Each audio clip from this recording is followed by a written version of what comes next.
Hello friends, welcome to Physiksha and you are watching my YouTube channel. तो पिछले कुछ episodes से हम लोग बात कर रहे थे एक ऐसी चीज़ के बारे में जो हम लोगों को बहुत खूबसूरत लगती है, हमको देखने में बेहद अच्छी लगती है। तो वो चीज़ आखिर है क्या, वो फेनोमेनन आखिर है क्या, कैसे होता है वो फेनोमेनन, तो वो सब हम लोग आज जानेंगे इस एपिसोड में। तो बिना कोई देरी के लेट्स रोल द इंट्रो।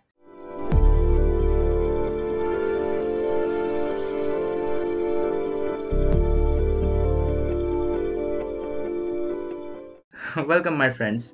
तो आज हम लोग बात करेंगे डिस्पर्शन ऑफ लाइट की।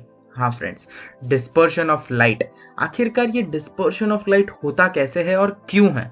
तो इसके हिंट्स तो मैंने आपको पिछले कई एपिसोड्स तक देते आ रहा हूँ, तो उसी के बारे में आज डिस्कस कर रहे हैं हम। तो उसके लिए सबसे पहले हमको चाहिए एक वाइट लाइट सोर्स, जो कि है हमारे पास, ये रहा। और उसी के साथ साथ हम लोग सबसे पहले शुरुआत करेंगे ग्लास प्रिज्म से। ये है हमारा ग्लास प्रिज्म, ठीक है। तो ये ग्लास प्रिज्म से तुमको दिख रहा है, ये वाइट लाइट सोर्स जो है ये यहाँ से फॉलो होती हुई जा रही है। और यहाँ पर जब इंसिडेंट हुई तो एज हमने ऑब्जेक्ट जो है वो ग्लास लिया है, तो यहाँ पर इंसिडेंट होते ही वो बेंड हुई। हमने जैसे पढ़ा है कि जैसे ही मीडियम ऑफ प्रोपोगेशन चेंज होता है, लाइट जो है वो बेंड होता है। तो ये बेंड हुआ, और वैसे ही जब ये बाहर भी निकली तब भी वो बेंड हुई। इसको एक्चुअली जाना चाहिए था कुछ इस तरीके से, बट ये बेंड होकर यहाँ से निकले। तो ये जो है ये हमारा लैटरल शिफ्ट हुआ है। उसके बारे में हम नेक्स्ट क्लास में डिस्कस करेंगे, किसी और क्लास में। फिलहाल के लिए हम लोग डिस्पर्शन की ओर ध्यान देंगे। तो ये डिस्पर्शन आखिर हुआ क्यों, ठीक है। तो हम लोग जूम करेंगे यहाँ पे। अगर हम लोग देखते हैं यहाँ पे, तो सबसे पहले रेड लाइट तुमको दिख रहा होगा, और उसके बाद तुमको दिख रहा होगा ऑरेंज, फिर येलो, फिर ग्रीन एंड सो ऑन, और लास्ट में तुमको दिखता है वायलेट कलर। तो जैसे कि हमने पिछले वीडियोस में देखा था, सबसे पहला वीडियो अगर तुम याद करो तो उसमें हम लोग, अगर तुमने नहीं देखा हो तो मैं यहाँ पे आई बटन पे उसका कार्ड दे देता हूँ, आप चेकआउट कर लेना। तो सबसे पहले हम लोग देख रहे हैं कि सबसे कम रिफ्रैक्ट जो हुआ है वो है रेड लाइट, और सबसे ज़्यादा रिफ्रैक्ट जो हुआ है वो है वायलेट लाइट। तो ऐसा क्यों? तो हमने देखा था कि स्पीड ऑफ रेड लाइट जो है वो ज़्यादा थी compare to speed of violet light. तो this is one of the reasons कि क्यों रेड लाइट कम शिफ्ट हुई है और वायलेट लाइट ज़्यादा शिफ्ट हुई है। और दूसरा हमने देखा था कि रिफ्रैक्शन एंगल जो है वो भी रेड लाइट का कम था, और मीन इन शॉर्ट, अगर मतलब एंगल जो है एंगल ज़्यादा था, बट रिफ्रैक्शन वो कम हो रही थी, और ब्लू लाइट जो है वो रिफ्रैक्ट ज़्यादा हो रही थी। तो वही चीज़ यहाँ पे भी देखने को मिल रहा है। व्हाइट लाइट जो है वो कंसिस्ट करता है 7 कलर से, VIBGYOR। तो यही सब कलर से जो है वो कंसिस्ट करता है। From starting to red to violet the speed decreases gradually. Speed जो है रेड की सबसे ज़्यादा होती है, और फिर धीरे धीरे वो डिक्रीज होता जाता है वायलेट तक। और सेम फॉर वेवलेंथ अगर देखें तो वेवलेंथ के लिए जस्ट उल्टा केस है, रेड की कम होती है, ब्लू की जो है वो सबसे ज़्यादा होती है, ठीक है।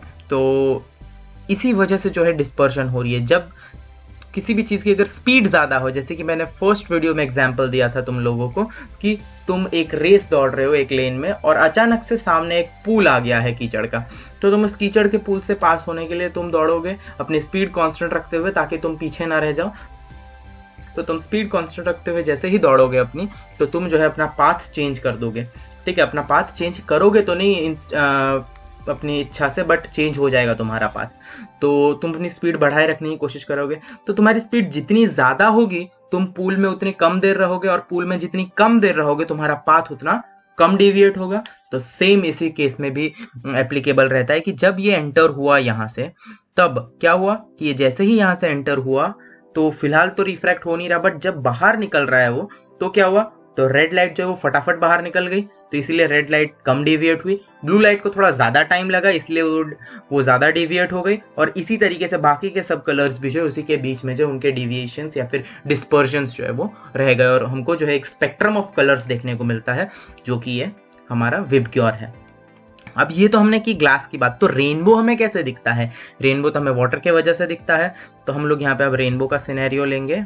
तो ये रहा, हमने ये समझो कि हमने एक प्रिज्म बनाया है जो कि वाटर से बना हुआ है। तो सेम ये हमारा सन है समझो, और सन में से जो है वाइट लाइट रेज आते हैं। तो हाँ, सन वाइट लाइट सोर्स है, ठीक है। तो यहाँ पर हम लोग जूम करेंगे कुछ, और ये हमने जूम किया तो तुम देख सकते हो यहाँ पे जूम करने से हमको दिख रहा है वही same red, orange, yellow, green, blue, indigo and violet. VIBGYOR हमको कलर दिख रहा है। तो ये जो है ये हमारा spectrum of colours due to water है। तो वाटर की वजह से भी हमको स्पेक्ट्रम देखने को मिलता है, बट दोनों में डिफरेंस है अगर तुम देखोगे तो, कि वाटर का स्पेक्ट्रम जो है, वाटर की वजह से जो स्पेक्ट्रम देखने को मिल रहा है वो उतना ज़्यादा ब्राइट नहीं है कंपेयर्ड टू ग्लास।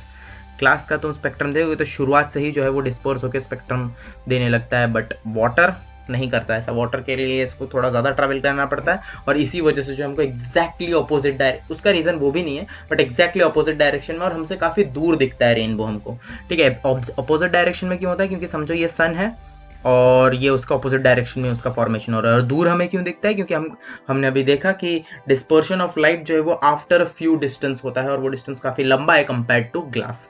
ठीक है, तो ये जो है ये हमने देखा कि डिस्पर्शन ऑफ लाइट कैसे और क्यों होती है, और हमको रेनबो फॉर्मेशन जो है वो हमें क्यों देखने को मिलता है।